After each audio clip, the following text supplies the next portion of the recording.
اسرائیل کے وزیر اعظم Benjamin Netanyahu کے خلاف اسرائیل میں اب تک کا سب سے بڑا احتجاج شروع ہو چکا ہے۔ لاکھوں لوگ سڑکوں پر اتر چکے ہیں اور مطالبہ ہو رہا ہے بنجامن نتنیاہو کو جیل میں بھیجنے کا، تختہ دار پر لٹکانے کا۔ 7 اکتوبر کے واقعے کی انکوائری کا مطالبہ کیا جا رہا ہے اور احتجاج پچھلے 2 ہفتے سے کنٹینیو جاری ہے۔ ہر سنڈے کو وہاں ہزاروں لاکھوں لوگ ہوسٹیج اسکوائر پر جمع ہوتے ہیں اور اب وہ مطالبہ کر رہے ہیں کہ بنجامن نتنیاہو سے حساب لیا جائے، اس کے خلاف انکوائری تشکیل دی جائے۔ کیسے اس نے ہزاروں لوگوں کو مرنے دیا، کیسے اس نے غزہ پٹی پر جنگ مسلط کیا اور کس طرح 7 اکتوبر کا واقعہ پیش آیا، کہاں سیکورٹی چوک ہوئی اور بنجامن نتنیاہو کے وزراء کی طرف سے کچھ بھی جواب نہیں دیا جا رہا ہے۔ پروٹیسٹ اور احتجاج لگاتار مضبوط ہوتا جا رہا ہے۔ اپوزیشن لیڈر کا اس پروٹیسٹ کو باضابطہ سپورٹ مل چکا ہے۔ دوسرے ارکان پارلیمنٹ بھی جو وہاں کے فارمر ججز ہیں وہ سب بھی اس پروٹیسٹ کا حصہ بن رہے ہیں اور مطالبہ یہ ہو رہا ہے کہ بنجامن نتنیاہو کے خلاف جوڈیشل انکوائری تشکیل دی جائے اور تفتیش کی جائے، تحقیق کی جائے کہ بنجامن نتنیاہو نے کیسے 7 اکتوبر 2023 کا واقعہ ہونے دیا۔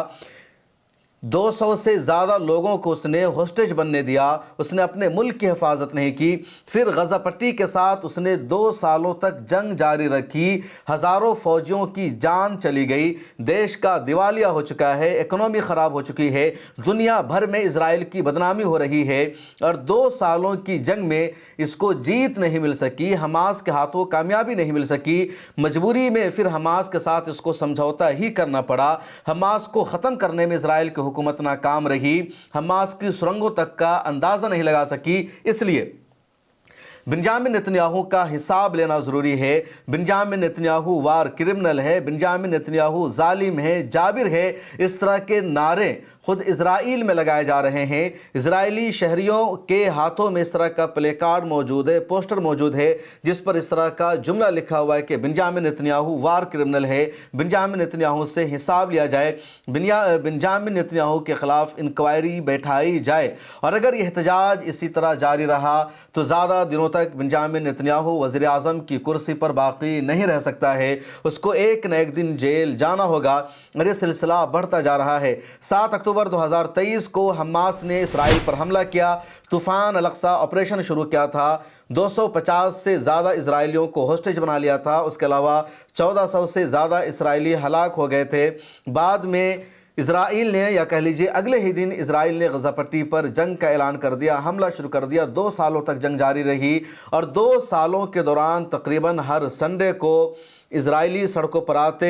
یرغمالیوں کی رہائی کا مطالبہ کرتے، اپنی سرکار پر دباؤ بناتے کہ تم حماس کے ساتھ جنگ نہیں جیت سکتے ہو، اس لیے تم ان کے ساتھ بات چیت کرو، ان کے ساتھ ٹاک کرو اور بات چیت کے ذریعے یرغمالیوں کو رہا کراؤ اور ان کی جو شرطیں ہیں ان شرطوں کو مان لو۔ لیکن بنجامن نتنیاہو نے ان شرطوں کو ماننے سے لگاتار انکار کیا۔ اس کے بعد اسرائیلیوں نے امریکی صدر ٹرمپ سے ملاقات کی، دنیا بھر کے رہنماؤں سے ملاقات کی اور جب پوری دنیا کا پریشر بنتا رہا بنجامن نتنیاہو پر،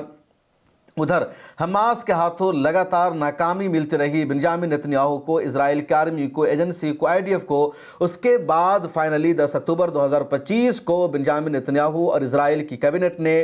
حکومت نے سیز فائر کا اعلان کیا۔ جنگ بندی کے لیے یہ لوگ تیار ہوئے، حالانکہ پچھلے 1.5 مہینہ میں 200 سے زائد مرتبہ اسرائیل نے پھر سیز فائر کا وائلیشن بھی کیا، جس کی تفصیل دوسری ویڈیو میں نے آپ کو بتا رکھی ہے۔ اب وہاں کی جو عوام ہے وہ سڑکوں پر اتر کر مطالبہ کر رہی ہے جوڈیشل انکوائری کا، بنجامن نتنیاہو کو جیل بھیجنے کا، اس کو حکومت کے تخت سے اتارنے کا۔ ادھر کچھ لوگوں کی طرف سے یا کہہ لیجیے حکومت کے وزراء کی طرف سے پروٹیسٹر کو یہ جواب دیا گیا کہ تم لوگوں کو بنجامن نتنیاہو کا شکریہ ادا کرنا چاہیے کہ اس نے ہوسٹیج کو تم تک واپس پہنچا دیا، جو ہوسٹیج مر گئے تھے ان کی لاشوں کو تم تک پہنچا دیا۔ تو جواب پروٹیسٹر کی طرف سے دیا جا رہا ہے کہ اس میں بنجامن نتنیاہو کا کوئی احسان نہیں ہے، اسٹیٹ کی ذمہ داری ہے ہوسٹیج کو واپس لانا، ہوسٹیج کی لاشوں کو واپس لانا، اور اسٹیج نے اپنی مرضی سے کام نہیں کیا، بلکہ اسٹیج تو جو اسٹیٹ ہے، جو اسرائیل کی حکومت ہے، وہ تو یہ چاہ رہی تھی